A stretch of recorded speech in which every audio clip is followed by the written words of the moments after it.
Hey guys, Caleb here from CDBS Studios, and I know, I'm a little late to the party on this movie as I took a huge trip at the start of August, so I did not get a chance to see this movie until now, which I know is, I know I might get hung as an MCU fan for this, but I finally got around to it, so here's finally the review on it. So, the MCU is officially back with its newest entry, the film that also happened to be my most anticipated film of the entire year. Spider-Man Brand New Day. The first time we're actually getting a fourth Spider-Man film with the same actor. And this movie has been a long time in the making because this movie's been through so much controversy because Marvel and Sony basically fought again about what they wanted this film to be because Sony wanted to ruin Spider-Man like they always do and Marvel actually wanted to give us something we wanted. So, thankfully Marvel won, so we got this movie. And I've also been weirdly high on the MCU recently, as the MCU definitely has largely gotten out of the slump they unfortunately fell into during Phase 4, because I'm not gonna lie, especially recently, there's been some pretty solid MCU projects that have been coming out. So let's stop stalling and let's jump into talking about Spider-Man Brand New Day and talk about how Sony once again didn't almost ruined the Spider-Man IP with their bad decisions, while Marvel saved it and the MCU as a whole.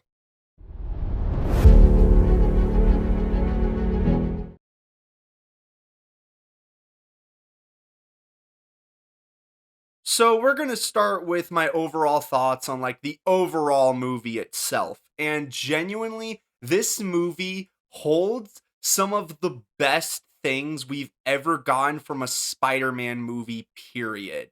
The suit in this movie that Tom Holland wears as the character, oh my, it's so gorgeous. And it literally looks like those iconic comics brought to the big screen. And you know what? I'm gonna say it. Sorry, TASM 2 fans.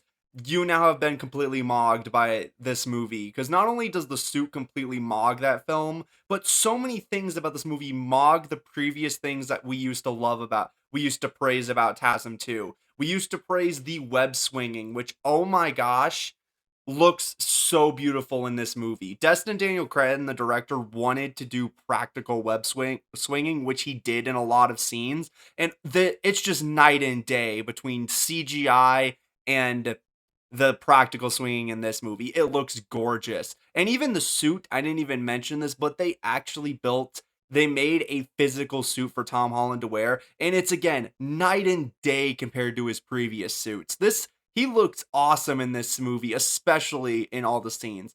And then you also have the various fight sequences throughout this movie, and they look gorgeous. Like everyone knows it because of the trailers, but the fight we kept seeing with Spider-Man versus the Hulk is such a beautiful fight sequence, and they clearly did so much fun here. Even the ending fight sequence where we see Spider-Man versus the Hand, oh, it is absolutely beautiful. And it makes this movie so enjoyable to watch. There's also some fight sequences with the Scorpion, which is pretty awesome, which those looked amazing. And genuinely, I have very little to criticize on that front.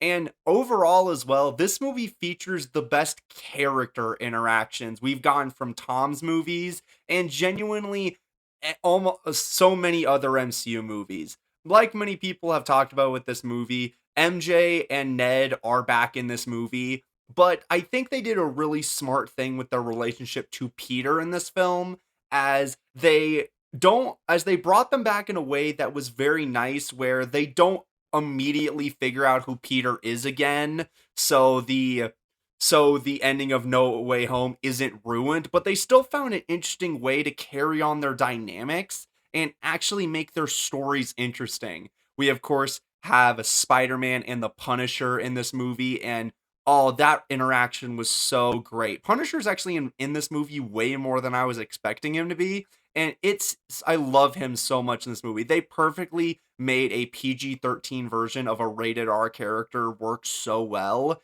And I genuinely loved that. And overall, I loved as well the story of this film, as every other MCU Spider-Man at least felt the need to go bigger and grander with all of their stories, as they basically wanted to do the same thing the MCU kept doing, where every sequel, every new entry was bigger than the last. So you had moments like where you had the first movie, which was relatively grounded, but Spider-Man was stopping a crime syndicate from across the world. Then the second movie was him fighting this drone illusion that was literally the size of a city. Then he's dealing with the multiverse. But finally, this movie goes back to those old era of Spider-Man, where the story is very small scale. Spider-Man wears one suit for this entire movie. He is only in New York City for the whole movie, and it's generally just him doing what Spider-Man does in all of his other movies, where he has some kind of mystery that he's trying to solve, and the movie is him unraveling the mystery and going through all of these set pieces to get there. And that is so much more interesting, especially that they leaned into the side of Spider-Man in this film where he works with the police force, that he's friends with them, and he's working under some of their evidence, and it worked so well.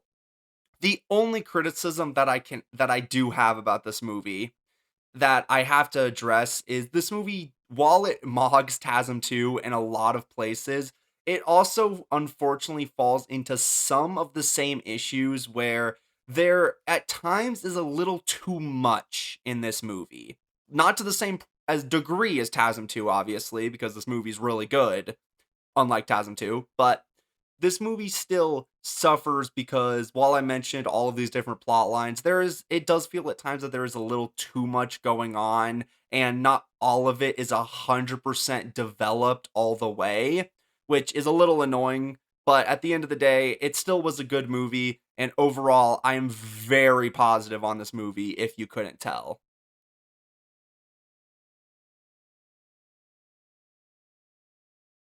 But I do unfortunately have some very specific thoughts I wanted to go into more like specifically than the overall on the film, and some of these thoughts are spoilers. So if you do want to avoid the spoilers, which I get, it's been almost a month since this movie came out, so probably not needed for a spoiler warning, but I figured I should throw it in anyway if you didn't want it. But the first thing I really wanted to talk about is Jean Grey in this movie. Now, in case you didn't know, we finally got the reveal that Sadie Sink is playing Jean Grey in Spider-Man Brand New Day, and she's also the main villain of the film. And so many people are taking issue with this, personally, where they took the one of the most famous X-Men and turned them into the main villain of a Spider-Man movie. And I think a lot of people are missing the fact that one of the entire points of Jean Grey in the comics is, and the X Men in general, is that they are people who are discriminated against because of their powers, and they only learn to be heroes because they get taken in by Charles Xavier and they're taught how to use their powers for good.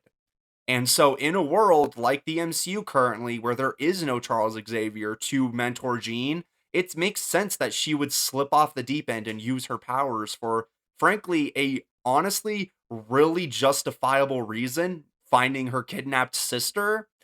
And she can learn then to be good once we do get to that X-Men film and Charles Xavier brings her in. And, honestly, the movie does fall into the problem where they do kind of an unfortunate thing where they don't punish Jean for her actions in the film because she was under grief or whatever, but I think it's a good place to start for the character. And I think you guys are also forgetting the most famous Jean Grey storyline, which Fox felt the need to do in two movies, is literally the storyline where she goes evil. So, like, I think y'all can be quiet on that front. And her whole mutation plotline works well with Spider-Man's story, and putting her in a Spider-Man film I think works as a way to introduce general audiences to that character, because let's be honest, this is the movie everyone was guaranteed to see. I mean, it cost $2 billion in like the first 2 weekends of it being out. So, yeah, that makes sense to me. But one of my main issues with this film was also Hulk in general. I'm going to be completely honest, the Hulk did not need to be in this movie.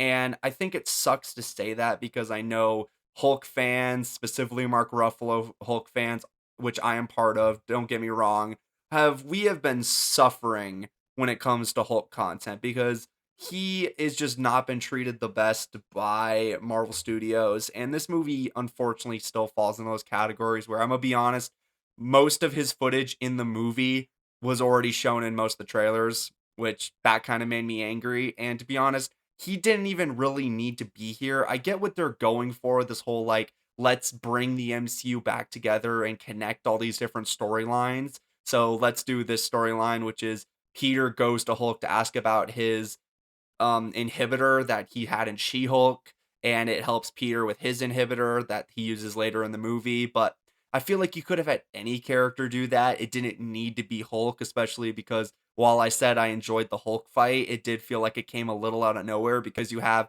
that scene at the university in the trailers where Peter goes and asks for help. Then Bruce completely disappears from the movie, and then the next time we see him, he's just controlled by Jean Grey, and then we get the Hulk fight. It's like it comes out of nowhere for me, and I feel like they could have developed that a little more. Also, we the leaks were also completely true that we were going to get a Yelena Belova cameo in this film, and to me, I don't know why that cameo's in here. Like again, I get connect to the MCU, all that stuff, but for me, it just felt so unnecessary to have her here. Basically, the only reason she's even here is to basically just give an explanation for why the new Avengers aren't helping Spider-Man in the crisis in the film, and that's all it exists, which I guess okay, they got ahead of us asking that question, so good for you, Marvel, but it just felt like a little bit of an unnecessary cameo. And while I love Florence Pugh and she's great and everything she's in and she's good in the scene, it just felt a little unnecessary for me.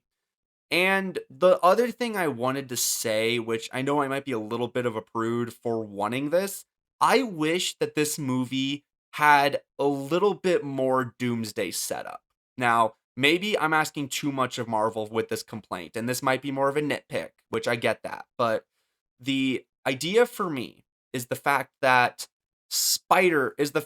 I was fully expecting them to end this movie with a concrete reason why Spider-Man and the Hulk are not involved in Doomsday. Because I'm gonna be completely honest, no matter how many people try to reply to my tweets and try to rebuttal with new ideas, there is no way that Marvel is hiding Tom Holland Spider-Man and Hulk if they are in the movie. Because they are the two characters, and at this point, like we just saw Spider-Man make $2 billion at the box office in 2 weeks. If he was in Doomsday, they would have already revealed it. Like, there's no way around it. So I wish this movie either ended with a more concrete reason why him and Hulk aren't in the film. They kind of do it a little bit, but maybe I was a prude for wanting that in the first place, so that might just be on me. But honestly, most of these specific thoughts, I'm gonna be honest, are more nitpicks or me just defending plot lines that I don't hate as much as everybody else did. So overall, though, I still loved Spider-Man Brand New Day. So overall, I am very positive on Spider-Man Brand New Day, and this was the Spider-Man movie we have been begging Marvel Studios to deliver us for years, and I'm gonna give this film a 9 out of 10. It's not perfect. There, like I mentioned, there were some issues I had with it that are holding me back from putting it, but I could be talked into a 10 out of 10, and maybe after a rewatch or two, once this film is on digital, maybe I'll raise this film a little bit more. But this was a really solid entry in the MCU and the Spider-Man films in general. I still think I prefer No Way Home over this, but this is still easily one of the best Spider-Man films we've ever gotten. And honestly, I'm now praying that Doomsday is able to follow this quality because I'm gonna be honest, recently the MCU has been really good. Like, there has not been many downhills in the MCU as of recently. So I'm really praying Doomsday follows the highs we've been getting from the MCU recently. Because if it's not, then I might be so mad at Christmas. And is Christmas really the time you want to make me mad, Marvel? So, I want to know if you guys have seen Spider-Man Brand New Day. Let me know your thoughts on it down in the comments and maybe we can get a conversation going. But without further ado, thank you guys all very much for watching this review. And I hope to see you guys all in the next one. Bye, guys.